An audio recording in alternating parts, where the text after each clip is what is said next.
सूर्य मावळतोय पण उष्णता थांबायचं नाव घेत नाही. आधी रात्रीला तरी थोडासा गारवा जाणवायचा, परंतु आता ही शहरच रात्रीला उष्णता सोडताना दिसून येत आहे. अनेक शहरांमध्ये सातत्यानं वॉर्म नाईट्सची जी संख्या आहे ती वाढलेली आहे.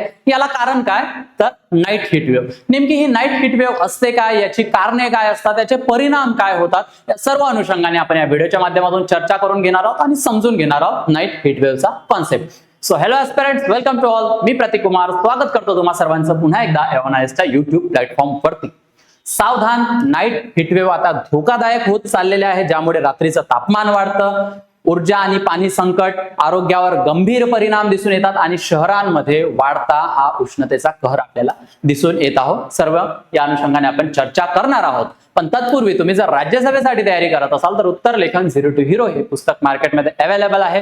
तुम्हाला माहित आहे मुख्य परीक्षेसाठी आन्सर रायटिंग हा खूप महत्वाचा भाग त्या ठिकाणी असतो. याच अनुषंगाने या पुस्तकाचं लेखन केलं गेलेलं आहे. मार्केटमधून तुम्ही परचेस करून घेऊ शकता. बघा आता विषय काय आहे, तर आपल्याकडे एक संस्था आहे इंडियन मेट्रोलॉजिकल काय डिपार्टमेंट, ज्याला आपण IMD म्हणतो. सो यांच्यामध्ये देशातील बहुतांश भागांमध्ये जे रात्रीचं तापमान आहे ते 6.4 डिग्री सेल्सिअस पेक्षा सुद्धा जास्त नोंदवल्या गेलेला आहे. म्हणजे आधी जर रात्रीचं तापमान तुम्हाला 20 डिग्री सेल्सिअस दिसत होतं, तर ते आता 6 डिग्रीने तुम्ही वाढून चला, म्हणजे 26 डिग्री. 25 डिग्री रात्रीचं तापमान असेल तर त्याचं झालेलं असेल आता 32 डिग्री. सो असं अनेक भागांमध्ये नोंदवलेला गेलेला आहे. आणि त्यामुळे जी वॉर्म नाईट्स आहे किंवा सिव्हिअर वॉर्म नाईट्सची जी संकल्पना आहे ती आता गंभीर त्या ठिकाणी हवामान संकटाचा भाग बनत चाललेली आहे, असं निरीक्षण IMDने नोंदवलेलं आहे. मग आता वॉर्म नाईट्स म्हणजे होतात काय, तर IMDच्या व्याख्येनुसार रात्रीचं जर किमान तापमान हे तुमचं 4.5 डिग्री ते 6.4 डिग्री सामान्य तापमानापेक्षा जर अधिक जाणवत असेल तर त्याला आपण वॉर्म नाईट्स म्हणतो. आणि सिव्हिअर वॉर्म नाईट्स चा कॉन्सेप्ट काय आहे, तर हेच तापमान सामान्य तापमानापेक्षा 6.4 डिग्री सेल्सिअसनी अधिक जाणवत असेल तर याला आपण सिव्हिअर वॉर्म नाईट्स म्हणतो. आणि बऱ्याच शहरांमध्ये ही जी वॉर्म नाईट्सची संख्या आहे ती आपल्याला वाढताना दिसून येत आहे. आणि हे सहसा किंवा हे जनरली आपल्याला कोणत्या ठिकाणी दिसतं, तर जेव्हा दिवसाला तापमान हे 40 डिग्री सेल्सिअसहून अधिक दिसून येतं त्या ठिकाणी मग हे वॉर्म नाईट्सची संख्या सुद्धा आपल्याला वाढलेली दिसून येतात. ठीक आहे. सो आय होप तुमच्या लक्षात हा कॉन्सेप्ट आलेला असेल. मग आता दुसरा प्रश्न आपल्याला हा पडतो, तर भारतात गरम रात्री का वाढत आहे किंवा या वॉर्म नाईट्सची संख्या झपाट्याने का वाढत आहे. तर बघा आपल्याला सर्वांना माहित आहे की क्लायमेट चेंज चा जो कॉन्सेप्ट आहे, क्लायमेट चेंज ज्या पद्धतीने होत आहे तो वातावरणाशी रिलेटेड किंवा पर्यावरणाशी रिलेटेड ज्या काही घडामोडी आहेत त्या क्लायमेट चेंजच्या अंतर्गत आपल्याला येतात हे आपल्याला माहिती आहे. मग आता क्लायमेट चेंज म्हणजे काय, तर जे आपण इंडस्ट्रियलायझेशन केलेलं आहे त्यामुळे जे बरेचसे ग्रीन हाऊस गॅसेस वगैरे आहे त्याची जी काय म्हणतात इंटेन्सिटी वाढलेली आहे. जसं ग्रीन हाऊस गॅस म्हणजे तुमचा मिथेन असेल, कार्बन डायऑक्साईड असेल किंवा कार्बन मोनॉक्साईड असेल, या पद्धतीचे जे गॅसेस आहेत ते आपण वातावरणात सोडलेले आहे.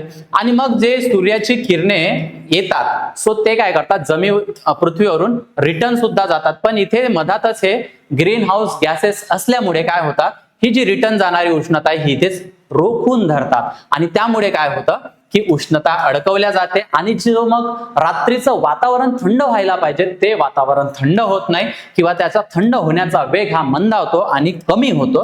सो हे एक प्रामुख्याने कारण आपल्याला या वॉर्म नाईट्सची संख्या वाढण्यामागे हे कारण दिसून येतं. दुसरं काय, तर अर्बन हीट आइसलँड इफेक्ट. आता बरीचशी शहरं जी आहे ती कॉन्क्रिटीकरण झालेलं आहे, त्यांचं तिथले जे रस्ते आहेत ते सिमेंटचे किंवा डांबराचे आपल्याला पाहायला मिळतात. आणि अनेक ठिकाणी ज्या काचांच्या बिल्डिंग आहे सो त्यामध्ये सुद्धा मोठ्या प्रमाणात वाढ झालेली आहे.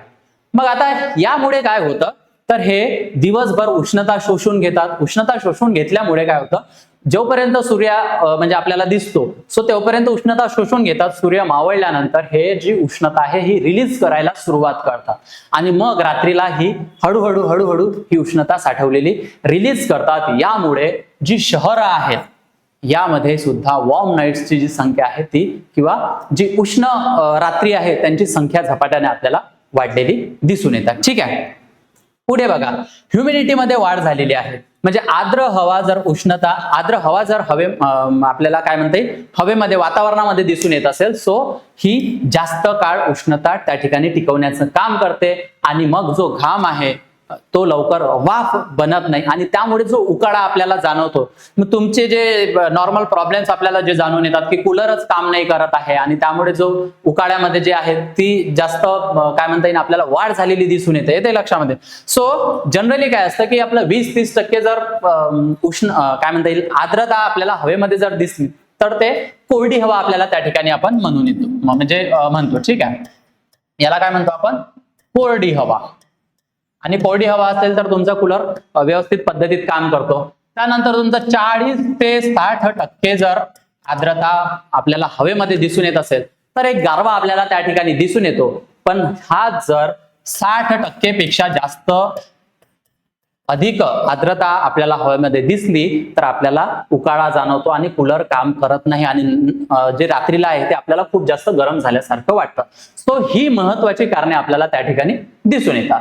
मग आता पुढे बघा, जो हा रिपोर्ट वगैरे आयएमडीने किंवा आयएमडीने जे निरीक्षण नोंदवलेलं आहे तर यामध्ये सर्वाधिक प्रभावित शहर आपल्याला कुठली दिसून येतात.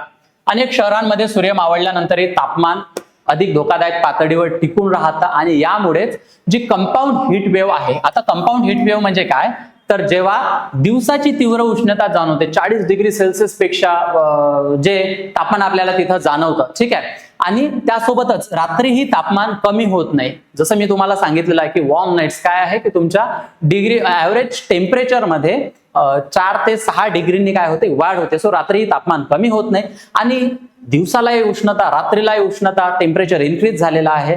याला आपण एकत्रितरित्या काय म्हणतो, कंपाऊंड हीट वेव्ह त्या ठिकाणी म्हणतो. आणि यामुळे काय होतं की आपल्या शरीराला रिकव्हर होण्याचा वेळ मिळत नाही. बरं, आपण हे बघत होतो की कुठली प्रभावित शहरं झालेली आहे.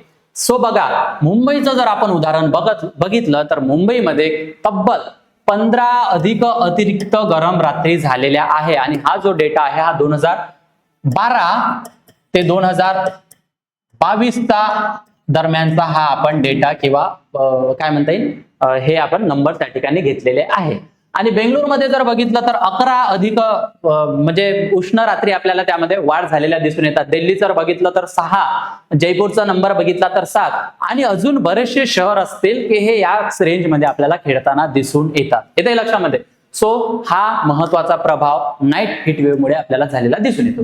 पुढे बघा, मग गरम रात्रींचा आरोग्यावर काय परिणाम होतो. ऑब्विसली आपल्या आरोग्यावर त्याचा परिणाम होणार आहे. उष्णता जर वाढली तर शरीरावर काय परिणाम होतो, एक तर निद्रानाश जो आहे आपला, जो झोपेचा त्रास आहे आणि त्यामुळे जो आपली झोप पूर्ण न झाल्यामुळे अनेक शरीरातील प्रॉब्लेम आपल्याला त्या ठिकाणी जाणवताना दिसतात. अजून काय आहे की तुमचं डिहायड्रेशन असेल, म्हणजे तुमच्या शरीरामध्ये जर 1 ते 2% सुद्धा पाण्याची कमतरता आपल्याला झाली, सो याला डिहायड्रेशनची सुरुवात आपल्याला त्या ठिकाणी होताना दिसून येते. त्यानंतर मानसिक थकवा असेल, झोप न झाल्यामुळे, हृदयावर ताण असेल, तुमचा जो हार्ट रेट आहे तो जवळपास 10 ते 15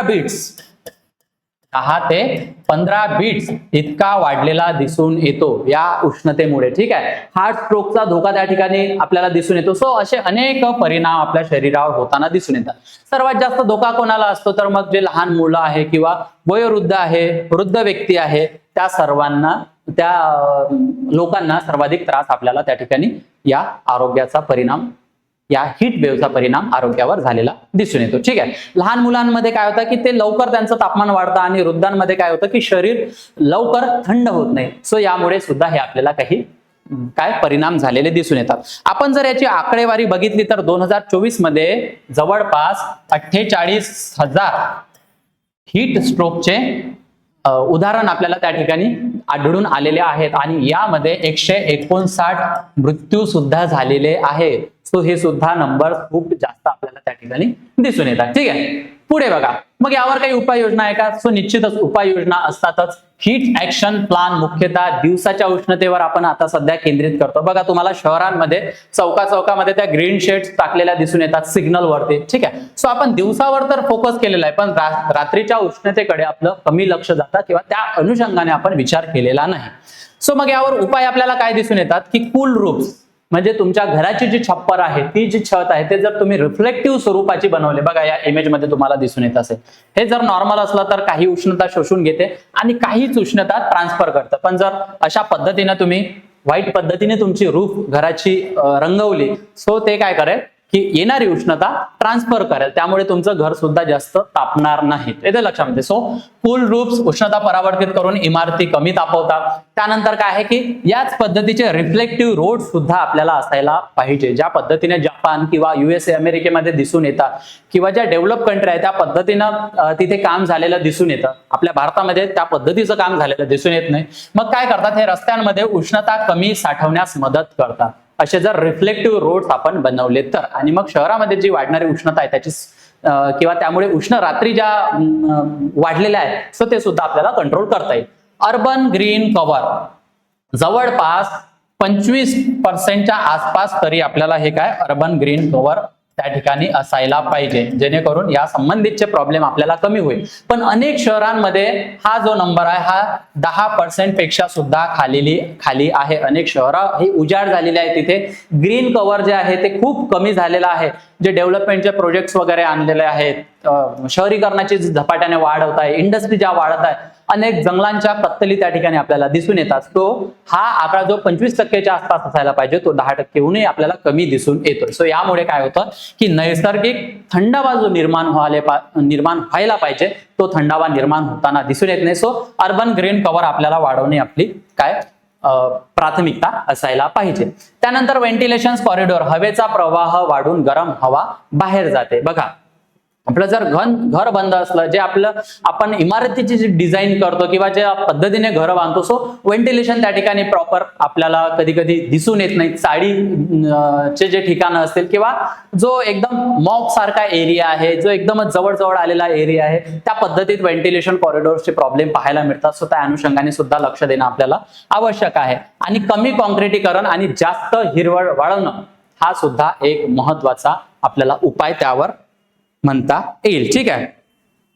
आणि हे जर आपण 10% कमी केलं, काय हे जे कॉन्क्रिटीकरण वगैरे आहे, सो 1 ते 2 डिग्री सेल्सिअस तापमान हे आपण कमी करू शकतो.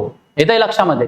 किंवा 10% जर आपण हे ग्रीन कव्हर वाढवलं तर 1 ते 2 डिग्री सेल्सिअसनी आपलं तापमान कमी होऊ शकतं. या अनुषंगाने सुद्धा आपल्याला उपाययोजना करता येतील. ठीक आहे. आय होप की तुमच्या लक्षात हा टॉपिक आलेला असेल. नेमकी हीटवेव्ह, नाईट हीटवेव्ह काय असतात, याचा परिणाम कोणावर होतो आणि त्याचे मृत्यू सुद्धा झालेले आपल्याला दिसून आलेले आहेत. सो हा टॉपिक आपण या ठिकाणी कव्हर करून घेतलेला आहे. तुमच्यासाठी एक प्रश्न ठेवलेला आहे, खालील विधानांचा विचार करा. हे ऑप्शन्स तुम्हाला बघून घ्यायचे, प्रश्न बघून घ्यायचा आहे आणि योग्य ते उत्तर मला कॉमेंट सेक्शन मध्ये द्यायचं आहे. ठीक आहे. आणि तुम्ही जर राज्यसभेसाठी तयारी करत असाल तर आम्ही समर्पण नावाची बॅच लॉन्च केलेली आहे. 29,999 रुपये इतक्या माफक दरात तुमच्यासाठी अवेलेबल आहे. लाईव्ह प्लस रेकॉर्डेड स्वरूपाची बॅच असणार आहे. याचं वैशिष्ट्य काय तर प्रिलिम्स प्लस मेन्स सर्वात महत्वाचं लाईफ टाइम व्हॅलिडिटी या बॅचची असणार आहे. जोपर्यंत तुमचं सिलेक्शन नाही तोपर्यंत या बॅचची व्हॅलिडिटी तुमच्याकडे असणार आहे. Basic to advance NCERT coverage, answer writing practice, PYQ analysis, study notes, test series plus 1-to-1 mentorship सुद्धा तुम्हाला अवेलेबल असणार आहे. तुम्हाला काय करायचं आहे, माझा कुपन कोड यूज करायचा आहे प्रतीक सर म्हणून, आणि त्यावर डिस्काउंट सुद्धा तुम्हाला जेणेकरून घेता येईल. मी माझा पर्सनल नंबर तुमच्याशी शेअर करत आहे. तुम्हाला काही क्वेरीज असतील, काही प्रॉब्लेम्स असतील, तुम्हाला काही गायडन्स हवा असेल, सिलेबस हवा असेल, तुम्ही मला निसंकोचपणे कॉल किंवा मेसेज करू शकता. A1IS ऍप्लिकेशन डाउनलोड करायला विसरायचं नाही आहे. गुगल प्ले आणि ऍप स्टोअरला अवेलेबल आहे, ज्यामध्ये हा notes, NCERT, state books, current affairs, mind map, syllabus, quiz, अजून बऱ्याच गोष्टी त्या ठिकाणी असतील. हा QR कोड तुम्हाला स्कॅन करायचा आहे आणि A1IS च्या टेलिग्राम चॅनलला जॉईन करायचं आहे. इथे तुम्हाला संपूर्ण PDF नोट्स अवेलेबल होतील. अधिक माहितीसाठी मी तुम्हाला ऑफिशियल नंबर आणि वेबसाईट सुद्धा देत आहे, तुम्ही व्हिजिट करू शकता. आय होप हा टॉपिक तुम्हाला आवडला असेल. पुन्हा भेटूया एका नवीन टॉपिक सोबत लवकरच. थँक्यू.